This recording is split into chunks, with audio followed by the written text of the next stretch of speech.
George, takot ka, di ba? O, andito ako sa teritoryo mo, George. Sinusugod talaga kita. O, tingnan natin kung kaya mong magkaso sa akin. 2-3 araw mula nang nagsalita si Atty. Respicio tungkol sa daya ni George Garcia, kinasuhan agad siya. Ako, 2 linggo na ang video ko sa YouTube, 1 hour and 47 minutes. Takot lang nila. Hindi nila ako kayang kasuhan at hindi nila ako kayang takutin. George Garcia, ilang Pilipino ang dadayain mo sa halalan ngayong Lunes? I accuse you publicly and categorically.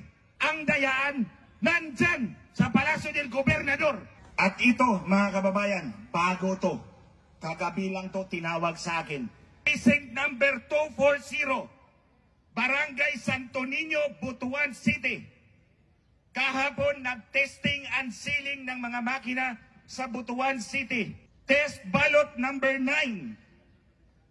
Ang binoto ng watcher ay si Ching Plaza plus 8 konsihal. Si Ching Plaza at 8 konsihal ang binoto sa test ballot number 9. Paglabas ng resibo, tumugma sa balota. Pero, nung tiningnan nila ang election return sa screen, ang lumabas ay si Lau Fortun at 12 konsihal.